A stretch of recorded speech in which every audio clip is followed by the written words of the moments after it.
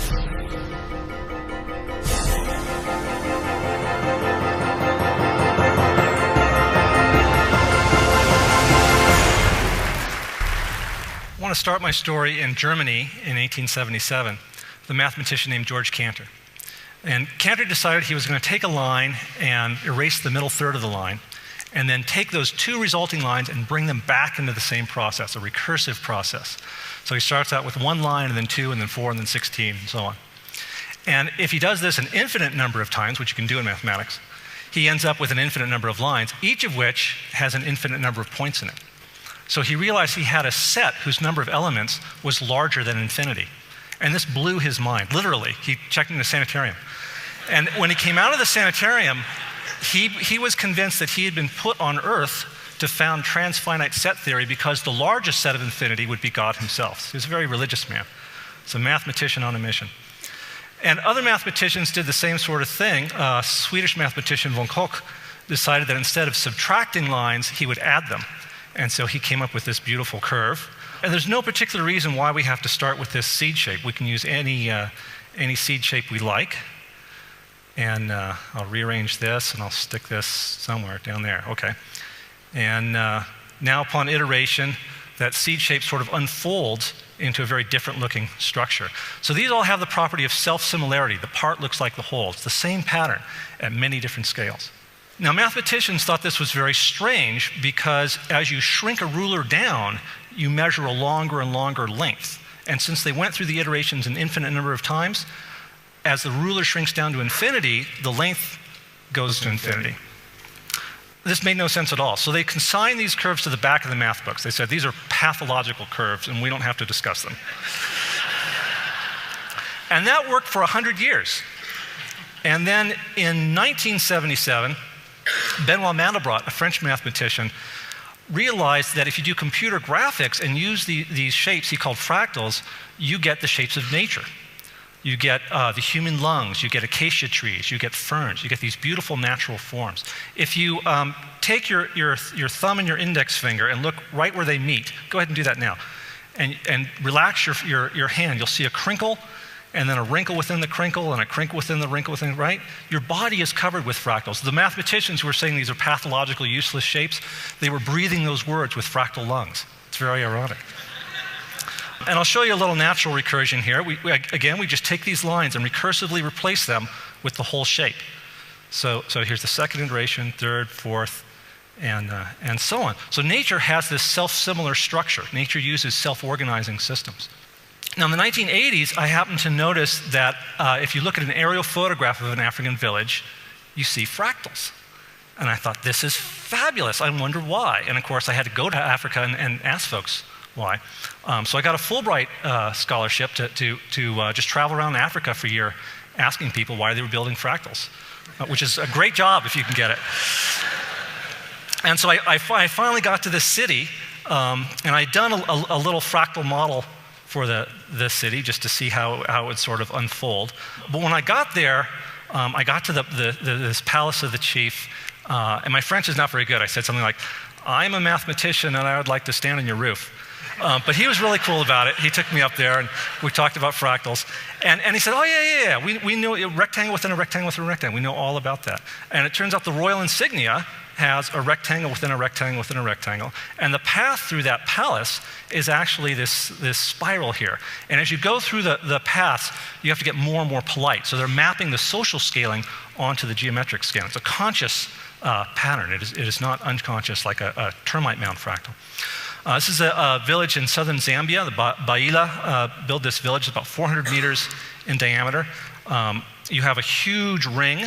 The rings that represent the family enclosures get larger and larger as you go towards the back.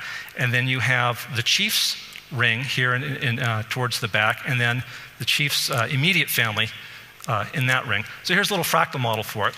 Here's one house with the sacred altar. Here's the house of houses, the family enclosure, with the humans here where the sacred altar would be. And then here's the village as a whole, a ring of rings, with the chief's extended family here, the chief's immediate family here. And then here, there's a tiny village, only this big. Now you might wonder, how can people fit in a tiny village only this big? That's because they're spirit people. It's the ancestors. And of course, the spirit people have a little miniature village in their village, right? So it's just like George Cantor said, the recursion continues forever. This is in the Mandara Mountains near the Nigerian border in Cameroon, Mukulek. I saw this diagram drawn by a French architect, and I thought, wow, what a beautiful fractal. So I tried to come up with a seed shape which upon iteration would unfold into this thing. I came up with this structure here. Let's see, first iteration, second, third, fourth. Now, after I did the simulation, I realized the whole village kind of spirals around just like this, and here's that replicating line, self-replicating line that unfolds into the fractal. Well, I noticed that line is about where the only square building in the village is at. So when I got to the village, I said, can you take me to the square building? I think, something's going on there. And they said, well, we can take you there, but you can't go inside because that's the sacred altar where we do sacrifices every year to keep up those annual cycles of fertility from the field. And I started to realize that the cycles of fertility were just like the recursive cycles in the geometric algorithm that builds this. And the recursion in some of these villages continues down to very tiny scales. So here's a Nankani village in Mali.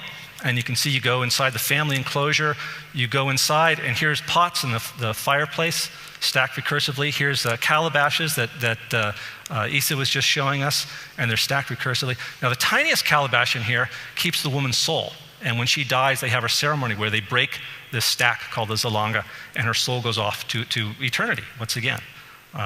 Infinity is important. Now, you might ask yourself 3 questions at this point. Aren't these scaling patterns just universal to all indigenous architecture? And that was actually my original hypothesis. When I first saw those African fractals, I thought, wow, so any indigenous group that doesn't have a state society that's in a hierarchy must have a kind of bottom-up architecture. But that turns out not to be true. I started collecting aerial photographs of Native American, South Pacific architecture. Only the African ones were fractal. And if you think about it, all these different societies have different geometric design themes that they use. So Native Americans use a combination of circular symmetry and fourfold symmetry. And you can see on the pottery and the baskets. Here's an aerial photograph of one of the Anasazi ruins. You can see it's circular at the largest scale, but it's rectangular at the smaller scale, right? It is not the same pattern at 2 different scales. Second, you might ask, well, Dr. Eglash, aren't you ignoring the diversity of African cultures? And 3 times the answer is no. First of all, I agree with Mudimbe's wonderful book, The Invention of Africa, that Africa is an artificial invention of first colonialism and then oppositional movements. No, because a widely shared design practice doesn't necessarily give you a unity of culture, and it definitely is not in the DNA. And finally, the fractals have self-similarity. So they're similar to themselves, but they're not necessarily similar to each other. You see very different uses for fractals. It's a shared technology in Africa. And finally, well, isn't this just intuition? It's not really mathematical knowledge. Africans can't possibly really be using fractal geometry, right? It wasn't invented until the 1970s. Well, it's true that some African fractals are, as far as I'm concerned, just pure intuition. So some of these things, I would wander around the streets of Dakar asking people, well, what's the algorithm? What's the rules for making this? And they'd say, well, we just make it that way because it looks pretty, stupid. But sometimes that's not the case. In some cases, there would actually be algorithms, and very sophisticated algorithms. So in Mengwetu sculpture, you see this recursive geometry. In Ethiopian crosses, you see this wonderful unfolding of the shape. In Angola, the Chokwe people draw lines in the sand, and it's what German mathematician Euler called a graph. We now call it an Eulerian path. You can never lift your stylus from the surface, and you can never go over the same line twice. But they do it recursively, and they do it with an age grade system. So the little kids learn this one, and then the older kids learn this one, and then the next age grade initiation, you learn this one. And with each iteration of that algorithm, you learn the iterations of the myth. You learn the next level of knowledge. And finally, all over Africa, you see this board game. It's called Awori in Ghana, where I studied it. It's called Mancala here on the East Coast, Bao in Kenya, Sogo elsewhere. Well, you see self-organizing patterns that spontaneously occur in this board game. And the folks in Ghana knew about these self-organizing patterns and would use them strategically. So this is very conscious knowledge. Here's a wonderful fractal. Anywhere you go in the Sahel, you'll see this windscreen. And of course, fences around the world are all Cartesian, all strictly linear. But here in Africa, you've got these nonlinear scaling fences. So I tracked down one of the folks who makes these things, this guy in Mali, just outside of Bamako, and I asked him, how come you're making fractal fences? Because nobody else is. And his answer was very interesting. He said, well, if I lived in the jungle, I would only use the long rows of straw because they're very quick and they're very cheap. Doesn't take much time, doesn't take much straw. He said, but wind and dust goes through pretty easily. Now, the tight rows up at the very top, they really hold out the wind and dust, but it takes a lot of time and it takes a lot of straw because they're really, really tight.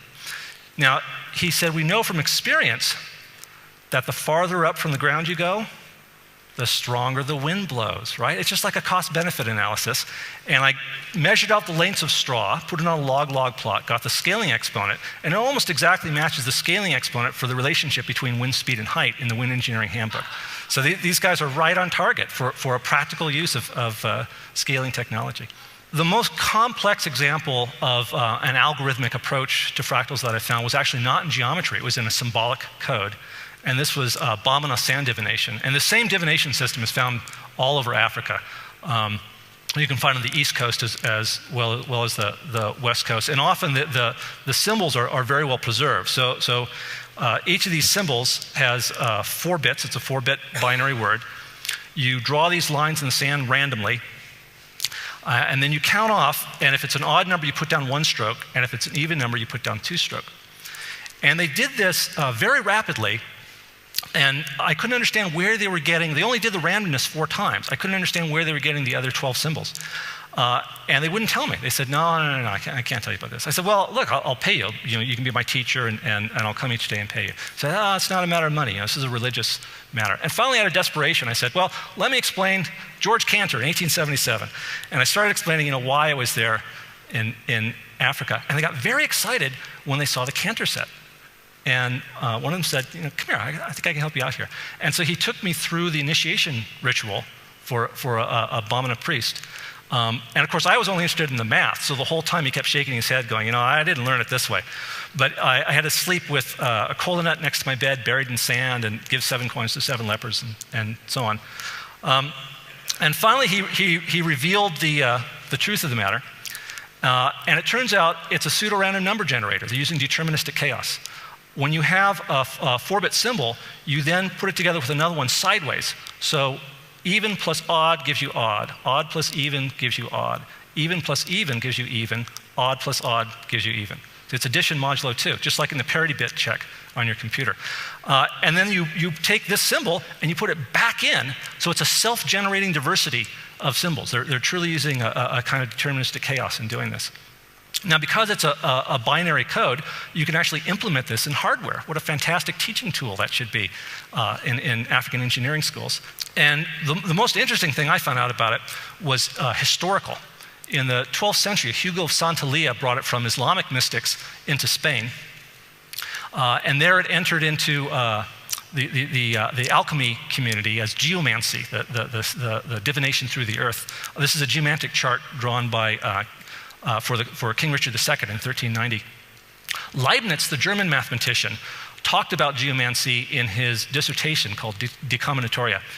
And he said, well, instead of using 1 stroke and 2 strokes, let's use a 1 and a 0. And we can count by powers of 2, right? 1s and 0s, the binary code. George Boole took Leibniz's binary code and created Boolean algebra, and John von Neumann took Boolean algebra and created the digital computer. So all these little PDAs and laptops, every digital circuit in the world, started in Africa. And I know Brian Eno says there's not enough African in computers, but I don't think there's enough African history in Brian Eno.